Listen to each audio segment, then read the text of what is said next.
नहीं थम रही दिल्ली में कोरोना की रफ्तार। बीते 24 घंटे में 7,546 नए मामले। मास्क न लगाने पर अब लगेगा 2,000 रुपए का जुर्माना। रूसी कोरोना वैक्सीन स्पुतनिक की 10 करोड़ डोज भारत पहुंची। भारत में होगा वैक्सीन का तीसरे चरण का ट्रायल। 2 महीने में बाजार में आ सकती है वैक्सीन।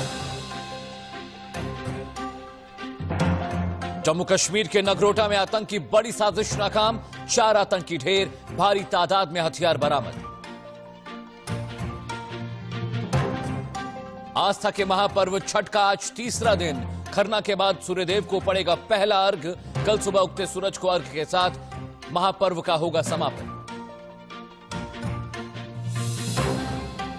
यूपी के प्रतापगढ़ में भीषण सड़क हादसा। बारातियों से भरी बोलेरो हादसे का शिकार, 14 की मौत।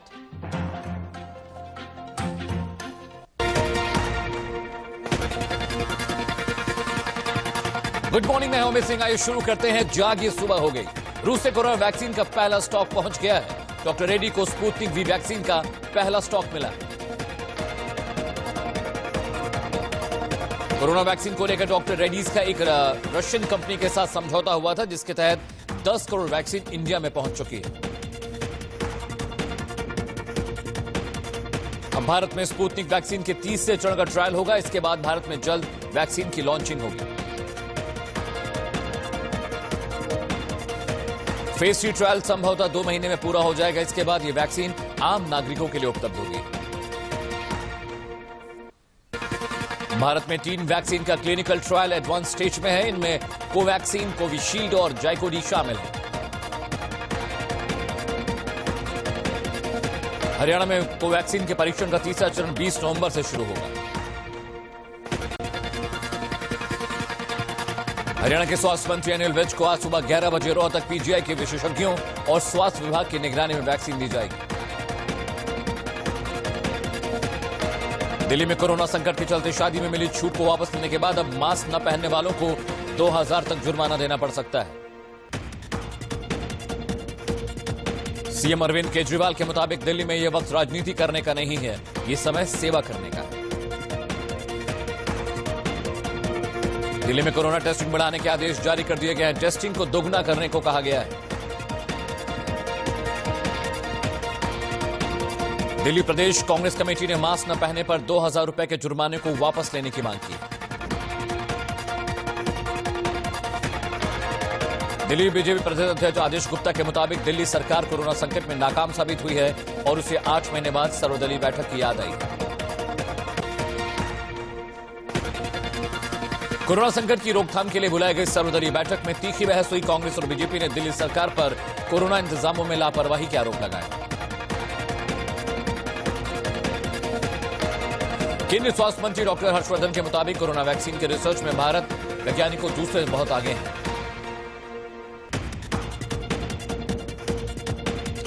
जम्मू कश्मीर में सुरक्षा बलों को बड़ी कामयाबी मिली। सुरक्षा बलों ने जैश ए मोहम्मद के 4 आतंकियों को मार गिराया। मुठभेड़ में एसओजी के 4 जवान घायल हुए हैं। घायलों को अस्पताल में भर्ती कराया गया। चावल से लदे ट्रक पर लश्कर-ए-तैयबा के आतंकी जम्मू श्रीनगर हाईवे के रास्ते से कश्मीर जा रहे थे। चेकिंग के दौरान ट्रक में सवार आतंकियों ने सुरक्षा बलों पर फायरिंग कर दी। फायरिंग के जवाब में सुरक्षा बलों ने ट्रक के चारों ओर से घेर लिया और चारों आतंकियों को ढेर कर दिया। जम्मू एनकाउंटर में बड़ा खुलासा हुआ है। बताया जा रहा है कि आतंकी मसूद अजहर के भाई रऊफ लाला ने हमले की साजिश रची थी। वहीं जम्मू कश्मीर के पुलवामा में एक एनकाउंटर के दौरान जैश ए मोहम्मद के 2 टॉप कमांडर भागने में कामयाब रहे। जम्मू में एनकाउंटर के बाद कटरा में सुरक्षा बढ़ा दी गई। सुरक्षा बल हर मूवमेंट पर पैनी नजर रख रहे हैं। मुंबई हमले के मास्टरमाइंड हाफिज सईद को पाकिस्तान की अदालत ने 10 साल की कैद की सजा सुनाई है। टेरर फंडिंग मामले में हाफिज को यह सजा सुनाई गई। अरब सागर में जारी मालाबार युद्धाभ्यास का आज आखिरी दिन है। अरब सागर में भारत, अमेरिका, जापान और ऑस्ट्रेलिया की नौसेनाएं साझा युद्धाभ्यास कर रही हैं। भारत के आईएनएस विक्रमादित्य और अमेरिका के यूएस निमित्स पर तैनात लड़ाकू विमानों के जरिए हवाई रक्षा का अभ्यास किया जा रहा है, जो समंदर में चीन के लिए कड़ा संदेश है। बिहार के शिक्षा मंत्री मेवालाल ने अपने पद से इस्तीफा दे दिया। मेवालाल चौधरी पर भ्रष्टाचार के आरोप लगे। मेवालाल चौधरी ने गुरुवार को भारी हंगामे के बीच शिक्षा विभाग का पदभार संभाला था। सूत्रों के मुताबिक नीतीश कुमार ने मेवालाल से इस्तीफा देने को कहा था। राज्यपाल ने उनका इस्तीफा स्वीकार कर लिया है। मुंबई में बीएमसी चुनावों को लेकर सरगर्मियां तेज हो गई हैं। महाराष्ट्र के पूर्व सीएम देवेंद्र फडणवीस ने बीजेपी सेवा हेतु रूम का उद्घाटन किया। एनसीपी चीफ शरद पवार 20-21 नवंबर को उत्तरी महाराष्ट्र का दौरा करेंगे। इस दौरान वो पार्टी कार्यकर्ताओं के साथ संवाद करेंगे। आस्था का महापर्व छठ जारी है। आज डूबते सूर्य को अर्घ व्रती महिलाएं देंगी। शनिवार को उगते सूर्य को अर्घ के साथ व्रत पूरा होगा। गुरुवार को खरना के साथ 36 घंटे का व्रत शुरू हुआ। कोरोना संकट के चलते इन तमाम राज्य सरकारों ने छठ को लेकर एडवाइजरी जारी की। छठ पर लोगों का अपने घर पहुंचने का सिलसिला जारी है। कानपुर बस स्टैंड और रेलवे स्टेशन पर लोगों की भारी भीड़ देखी गई। बिहार के मुजफ्फरपुर में सेंट्रल जेल में कैदी जेल से छठ पूजा मना रहे हैं। यूपी सीएम योगी आदित्यनाथ ने एक बार फिर देशवासियों को छठ की बधाई दी और छठ को घरों में ही मनाने की अपील की है। लखनऊ में यूपी सीएम योगी आदित्यनाथ रानी लक्ष्मीबाई के जन्म दिवस पर आयोजित एक कार्यक्रम में शामिल हुए। किसान कानून को लेकर पंजाब में जारी घमासान के बीच कैप्टन अमरिंदर सिंह जल्द पीएम मोदी और अमित शाह से मुलाकात कर सकते हैं। मुंबई में कराची बेकरी का नाम बदलने के लिए दुकान विक्रेता को धमकाने वाले शिवसेना नेता का वीडियो वायरल होने के बाद शिवसेना बैकफुट पर है।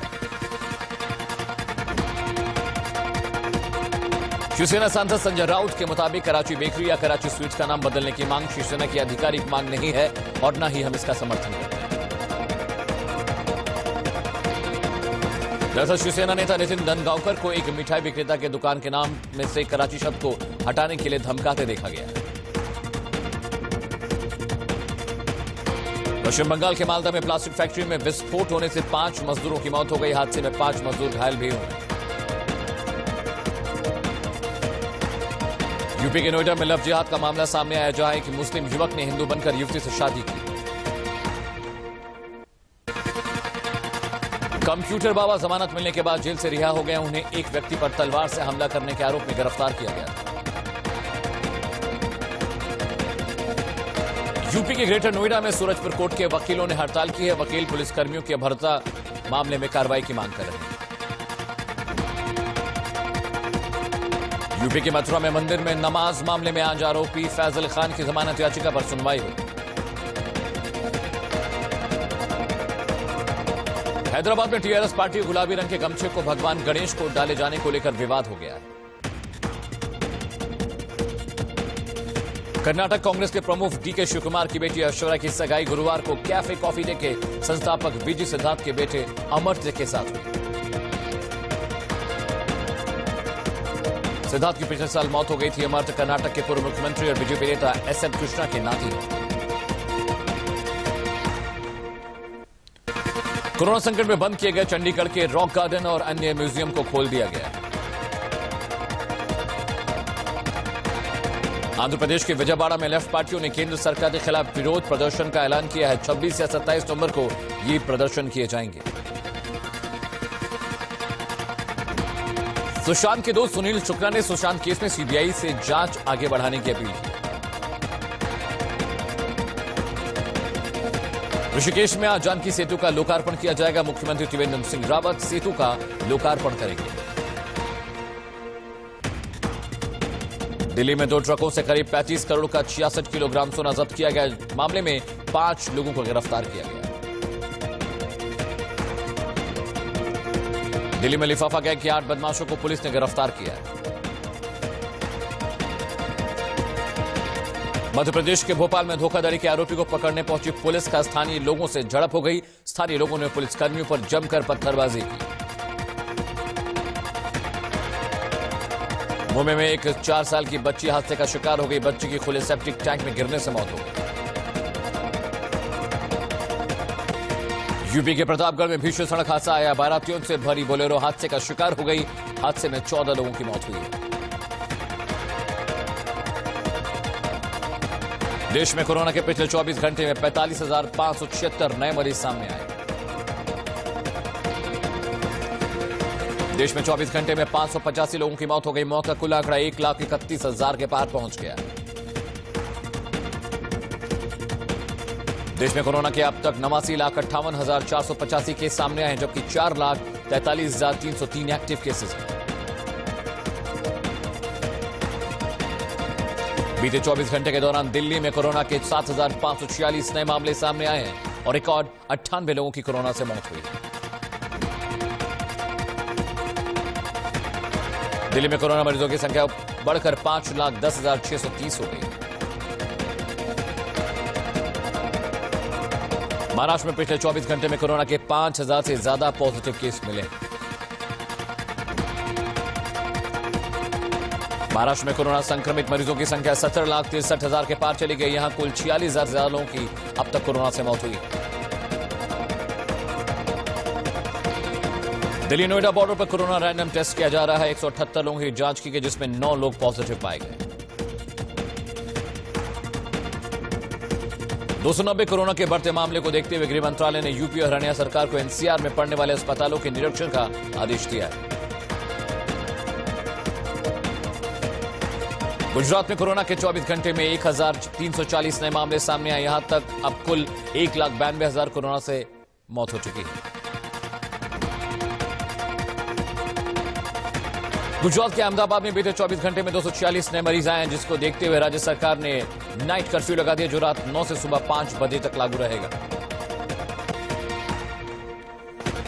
अपोलो ग्रुप ऑफ हॉस्पिटल के साथ मिलकर टाटा ग्रुप देश में निर्मित टेस्ट किट फेलुदा लॉन्च करेगी और इस किट से 1 घंटे में रिपोर्ट मिल जाएगी। अहमद पटेल कोरोना पॉजिटिव हो गए हैं। पिछले कई दिनों से उनका मेदांता अस्पताल में इलाज चल रहा है।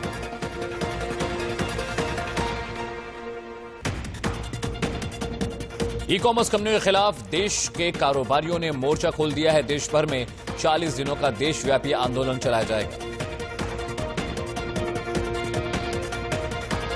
केंद्र सरकार अगले 3 साल में 1,000 एलएनजी स्टेशन लगाने की तैयारी करे, जिस पर करीब 10,000 करोड़ रुपए खर्च आएगा। एक बार एलएनजी भरने के बाद बस 600 से 800 किलोमीटर चल सकती है। लोन मोटोरियम मामले में चल रही सुनवाई के दौरान सुप्रीम कोर्ट ने कहा कि क्रेडिट कार्ड धारकों को ब्याज वापसी का फायदा नहीं देना चाहिए। क्रेडिट कार्ड धारक कर्जदार नहीं है, वो खरीदारी करते हैं। मुंबई अहमदाबाद के बीच बुलेट ट्रेन परियोजना के एक हिस्से के निर्माण के लिए एलएनटी कंपनी को 7,000 करोड़ रुपए में अधिक का ठेका मिला है, जिससे कंपनी लगभग 87 किलोमीटर लंबा ट्रैक बनाएगी। आरबीआई ने मुथूट फाइनेंस एर्नाकुलम पर 10 लाख रुपए और मनप्पुरम फाइनेंस थ्रिसर पर 5 लाख रुपए की पेनाल्टी लगाई है। दोनों कंपनियों पर नियमों का उल्लंघन करने का आरोप है। बृहस्पतिवार को सेंसेक्स 580 अंक लुढ़ककर 45,599 पर बंद हुआ और निफ्टी में भी करीब 166 अंकों की गिरावट दर्ज की गई। आईसीसी ने कोविड-19 महामारी के कारण विश्व टेस्ट चैंपियनशिप के पॉइंट सिस्टम में बदलाव किया है। अब नए तरीके से टीम के पॉइंट्स की गिनती होगी। आईसीसी के नए नियम के मुताबिक भारत को नुकसान हुआ है। अभी तक भारतीय टीम के 4 सीरीज में 360 अंक है और टेबल में टीम नंबर 1 पे थी, लेकिन पॉइंट के प्रतिशत के आधार पर ऑस्ट्रेलिया की टीम आगे चली गई। आईसीसी ने श्रीलंका के क्रिकेटर नुवान जोएस को मैच फिक्सिंग के आरोप में दोषी करार दिया। आईसीसी ने उनकी सुनवाई की अपील खारिज कर दी है और उन पर लगे प्रतिबंध जारी रहे। ऑस्ट्रेलिया दौरे के लिए भारतीय टेस्ट टीम में शामिल रोहित शर्मा ने एनसीए में अपनी फिटनेस ट्रेनिंग शुरू की। रोहित शर्मा ऑस्ट्रेलियाई दौरे के लिए भारत की लिमिटेड ओवर की टीम का हिस्सा नहीं। ऑस्ट्रेलिया के खिलाफ पहला टेस्ट खेलने के बाद विराट कोहली पैटर्निटी लीव पर चले जाएंगे, जिससे पूर्व ऑस्ट्रेलियाई कप्तान रिकी पॉन्टिंग ने कहा कि कोहली के हटने से टीम और ज्यादा दबाव में आ जाएगी। पाकिस्तान के प्रधानमंत्री इमरान खान ने अफगानिस्तान के राष्ट्रपति अशरफ गनी से काबुल में मुलाकात की और दोनों देशों के बीच शांति समझौता हुआ। इसके साथ ही इमरान ने अफगानिस्तान में हिंसा को कम करने के लिए संकल्प लिया। फ्रांस के राष्ट्रपति इमैनुअल मैक्रों को आतंकी संगठन जैश ए मोहम्मद ने आर्टिकल के जरिए चेतावनी दी और कहा कि पैगंबर के सम्मान वो जान देने के लिए तैयार रहें। संयुक्त राष्ट्र ने एक रिपोर्ट में बताया कि अलकायदा और आईएसआईएस कोविड-19 महामारी को लेकर अफवाह फैला रहे हैं और आतंकवादियों को इसका इस्तेमाल जैविक हथियार के रूप में करने के लिए भड़का रहे हैं। चीन ने भूटान सीमा के अंदर गांव बसाया, जिसकी जानकारी वहां के सरकारी मीडिया ने मैप के साथ दी। भारत के लिए ये काफी अहम इलाका है क्योंकि साल 2017 में चीन और भारत की सेनाओं के बीच यही झड़प हुई थी। दुनिया भर में कोरोना से अब तक 5,69,69,000 से ज्यादा लोग संक्रमित हो चुके हैं, जबकि 13,61,000 से ज्यादा लोगों की मौत हुई है। अमेरिका में कोरोना संक्रमितों का आंकड़ा 1,19,00,000 के पार चला गया, जबकि मरने वालों की संख्या 2,57,000 से ज्यादा है। रूस में अब तक संक्रमितों की संख्या 20,15,000 के पार चली गई, जबकि मरने वालों का आंकड़ा 34,000 के पार है। कोरोना से ब्राजील में अब तक करीब 1,67,000 लोगों की मौत हो चुकी है, जबकि 59 लाख से ज्यादा लोग संक्रमित हुए हैं। मैक्सिको में कोरोना से अब तक 99,000 से ज्यादा लोगों की मौत हो चुकी है, जबकि 10,15,000 से ज्यादा लोग संक्रमित हैं। सोशल मीडिया पर ग्रुप डांस जमकर वायरल हो रहा है, इसे अब तक लाखों व्यूज मिल चुके हैं। मोरनी बन के गाने पर लड़कियों ने जबरदस्त ग्रुप डांस किया। इंस्टाग्राम पर लोग इसे जमकर शेयर कर रहे हैं। बन के दूसरी बटरफ्लाई गाने पर एक लड़की ने धमाकेदार डांस किया, इसे 50,000 से ज्यादा बार देखा गया है। ढोल बाजे गाने पर कपल डांस जमकर वायरल हो रहा है, इसे अब तक 1,00,000 बार देखा गया। सौने लग गई आंख गाने पर लड़कियों ने सुपरहिट परफॉर्मेंस दी है। सोशल मीडिया पर लोग इसे खूब पसंद कर रहे हैं।